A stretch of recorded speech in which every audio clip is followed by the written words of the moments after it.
Hey there, my Tyler Perry fans. It's your girl Barbie J here with a recap review of Tyler Perry's dramedy, or should I just say comedy drama, The Oval, Season 4, Episode 6, Guns A-Blazing. Poop, poop, poop, poop, poop, poop. And we know Donald said that at the end of the episode, right? Anyway, let's get started with this show. Okay, this episode was blah blah blah blah blah. I don't even know what to say with these shows anymore. I just go through it. I feel like I'm just going through the motion right now, trying to make these things funny because you got to laugh at this stuff. You have definitely got to laugh at the writing on this show. And if you're not laughing, then you must be crying because it is that bad sometimes. Anyway. It starts off with Eli and Simone. And she came in there and asked him who he talking to. And he said it was Max. Then Eli questioned Simone on what did she hear and why did she ask that. When she plainly just answered, no particular reason. I was just curious. I said, that woman knows something. I don't know what it is, but let me go on. So he also asked Simone which one of the group members didn't look relieved because he was saying, oh, they look relieved about this. And she said, no, they didn't. And so he's like asking which ones looked relieved and convinced about what he said. And she said it didn't matter. She wouldn't talk, didn't look relieved. And she wouldn't answer him. And I said, oh, something going on, y'all. Something's going on. Because why wouldn't Simone answer? She was like, it didn't matter. It suggested that they just move on. Then he said that he was going to put a call into the president and the first lady so that they could go over there and apologize for calling them killers. Simone was like, oh, hell to the end to the O. That ain't even going down. Simone is like, I am not convinced that they aren't guilty. And he says to her, well, what are you, a conspiracy theorist? I said, why she got to be a conspiracy theorist? It makes no sense, the way he just flipped the script, And she stands her ground saying she's not going to talk to that evil woman, and then she walks away. So Eli go and call Victoria, the evil woman, back and continues discussing what he told the group. And then they arranged a meetup. He also informs her that they are coming over there tomorrow to apologize. And Victoria does not believe that Simone will do that. And Eli says she will. I can't wait to see this because it's going to be hard. Like he's so convincing and everything. And then there was some comment made about his member. And I was like, okay, we're not even going to talk about that. So anyway, he asks Victoria not to taunt her, and she says she most certainly will, and he's laughing. I was like, come on. Then Hunter walks into their bedroom, and Victoria gets off the phone after telling Hunter she's on the phone talking with her man. And of course, Hunter didn't believe her or even cared, to be honest. So Hunter wants to know what she did and how she did it. And we know he was talking about the son, and she knows he was talking about the son. But she doesn't realize that he's talking about their son and moving his body, the body being switched. So she doesn't have a clue. But that's what he's thinking because Hunter's thinking her and her father had something to do with it. Anyway, then we got Victoria who calls for Sam and Agent Kane answers and he tells her that Sam is off and she suggests that they get him in. I was like, girl, please. You just want to taunt him too and mess with him? So she wants a motorcade to take her to the chief of staff's house, and he tells her that he will call her back as soon as they can accommodate her. And she gets pissed and hangs up because she wants it right now. And he's like, he's the first agent I ever saw talk back to her and say that we can't do it. It doesn't work that way. It's for your safety and all that. I know Sam has said that in some kind of ways for certain things, but this new guy was like, nah, it ain't happening right now. Anyway. So we have Sam and Priscilla. He wants to talk to her because he almost died. And what if that had happened with so much left unsaid? And Priscilla ain't trying to hear him, but she finally sits down and allows Sam to say what is on his heart. But you know that she couldn't let him finish without interrupting him. Then she reminds him that it was only 3 weeks without sex and he screwed the first lady. I said, damn, it was only 3 weeks. I thought it was so much longer than that. I thought it was at least a month. Can anybody in the comment section confirm that or go back to an old episode and confirm?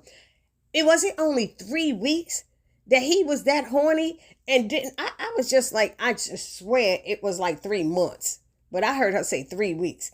Anyway, so Sam got down on his knees in pain, asking for forgiveness, and Priscilla told him that he can stay there for a few more days and she will take care of him, but after that, he's got to go.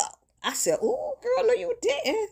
Then we got Bobby and Max driving in a car discussing what the VP said and if they believe him. Bobby tells him that he's going to Donald's house to get Lily. He gonna get his boo baby. Yes.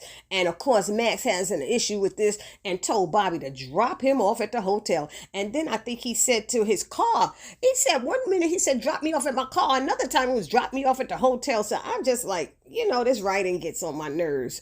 Maybe it's me. No, I don't think it's me. Anyways, Bobby is like, fine, and wants Max to shut up with his negative talk. And he tells Bobby that back at the hotel, Lily told him that she was going to leave Bobby. And Bobby asked him, why is he so against him going to save Lily? And why he telling him this stuff now? And, he was just like... So he tells him, I'm just trying to talk some sense into you. She don't care about you in that way. And then asks that he's not going with him. And he'll be in a bubble bath at the hotel while Bobby and then, I don't know, being Superman. I don't know. So then we got Dale and Alan. Oh my God. They're in a tent in the cold and Alan wants to check his messages, dumbass. And Dale keeps telling him that's a bad idea. So Alan asks to use his phone and Dale says no, they're tracking mine as well. And Alan is like, his arrogant ass is saying, oh, I didn't realize you worked for the chief of staff. And Dale said, no, I didn't, but I was sleeping with his boyfriend. I said, oh my God, he's so right about that. So who do you think is more in danger? And I fell out. I thought that was so funny. And Alan gets all indignant and decides that he will check his messages anyway. And then we'll just move. And Dale is saying he is being dumb and it's a bad idea. And then Alan tells him to shut up. And he turns on his cell phone and checks anyways, knowing it's a stupid thing to do. So there's a few messages from Donald asking him to come into work. And Alan is trying to figure out, why would Donald ask for me to come back into work? Unless it wasn't him who tried to get me killed. I said, oh, he a dummy. He's so stupid.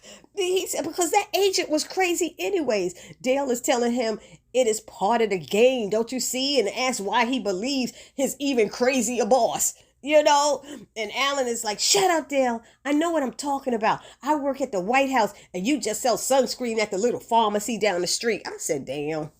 I said, Dale is telling him that Donald did it. And he just keeps telling him to turn off his cell phone. And he also asked Alan if he were blonde at the roots. And I fell out. I said, because they try to say blondes are like spacey or something like that. Or airheads or dipsy or whatever they be trying to say about blondes. So when he said, you blonde at the roots, I fell out. I thought that was so funny. Anyway, after Alan insults him, Dale says, wow, and gets up and leaves because he knows the White House will be coming looking for Alan. So Alan is asking that Dale not leave. He's like, where you going? Why you leaving? And he was like, because, I'm out of here. And he's like, but you have the tent. So Dale doesn't care. And Alan wants to go with him. And Alan is such an arrogant idiot. He really is. So now we have Nancy, Richard, and Sharon in a car.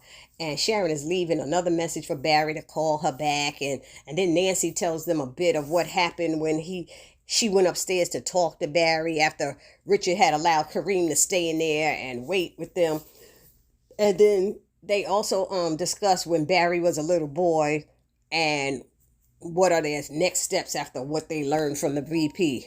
So they get home and they get to their house, and Miss Jody is outside sweeping up the leaves with a broom. When Nancy spoke, she gave her the and turned her head. And I said, oh snap, Miss Jody got an attitude. Then Sharon spoke and she said, and turned her head and continued sweeping the grass. I was roasted.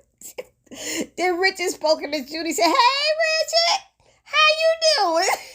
And then Nancy and Sharon looked at her and they waved. And Miss Judy said, Richard, tell your wife that the last time she was trying to talk to her, she ignored me. So I'm ignoring her. And Nancy's like, apologize to Miss Jody. She said, it was a long day. Miss Jody's like, everybody has long days. And she wanted to know why the president was coming out of their house, and Richard lied and told her that he had something for him, and Richard suggested she not mention that and to be careful and not to post it. But she said, I posted it all over my social media page. But then I got locked out. She said, of my personal page by the government. Then she said next time she wants to get a picture with the president.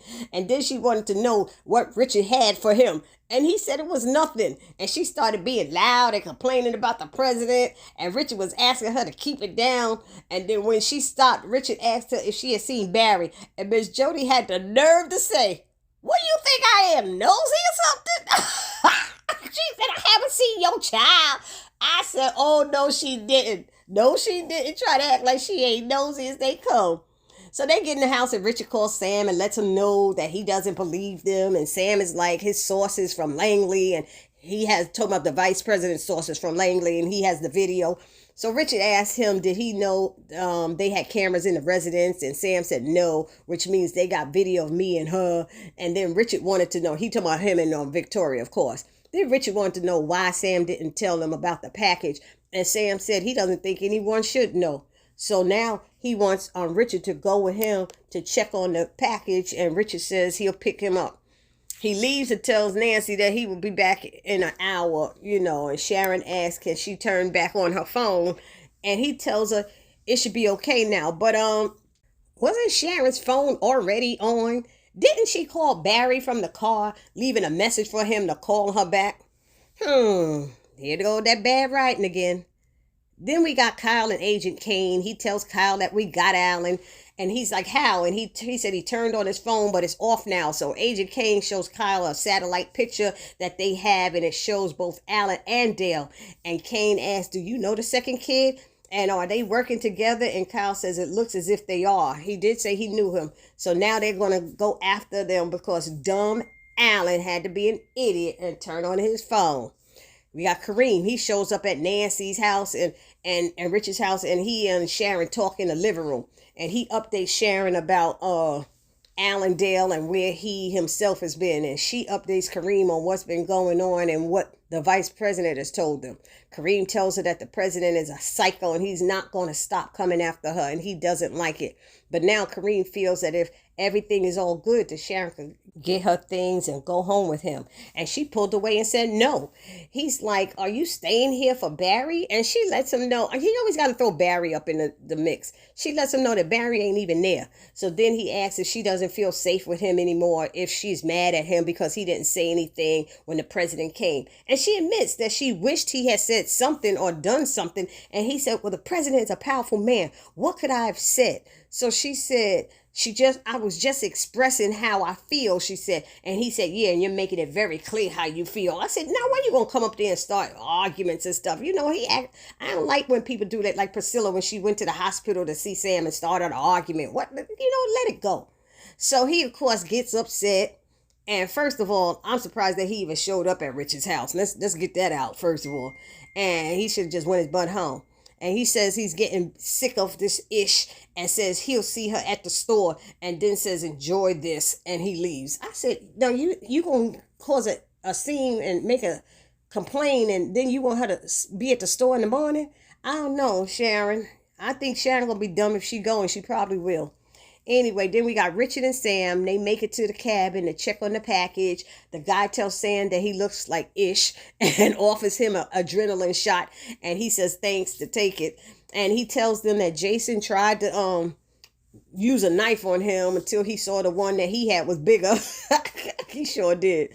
Then they go and wake up Jason, and he looks glad to see Richard and Sam. Two faces he recognized. They ask him how he feels, and then ask why did he jump, because they could not believe he did that. And Jason said he couldn't believe it either. Then he told them that he jumped because his parents are evil. Y'all know that they are because you work for them. I said, damn. And I said, he ain't lied about that. Then they asked Jason about Gene. At first, he tried to act as if he didn't know who they were talking about. And then he asked if they were finally going to put his father away because he raped Gene and killed her. And then they just looked at him. I said, that little damn liar, what is wrong with him? And then it ended with Donald and Lily. She comes down the steps slowly, and she's asking him for some pain meds, and she's reaching for them. He opening the the little medicine container with and she's reaching at them. She grabbing at them like she a little drug addict. I was like, what is wrong with her? And Donald said, you acting like a damn crackhead. I said, hey, I was trying to be nice, just saying drug addict. So he gave her one and she swallowed it real quick without anything to wash it down.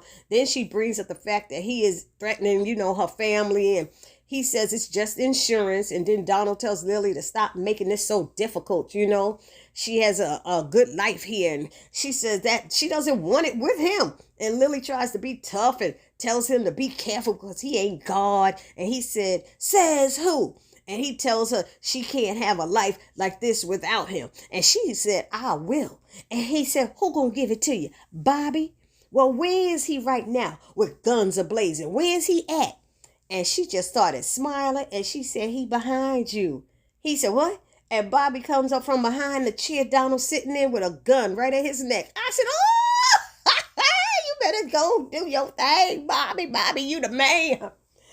So I enjoyed that part of the episode. There was some good parts of the episode. I like when I could get to laugh, with Miss Jody and all that, They had her being a little extra, but it still was okay, It was an okay episode. That's what I'm going to give it. For those of you who haven't subscribed to my channel, please take a moment now, hit that subscribe button, then hit the notification bell, and it'll let you know every time Barbie J uploads a new video.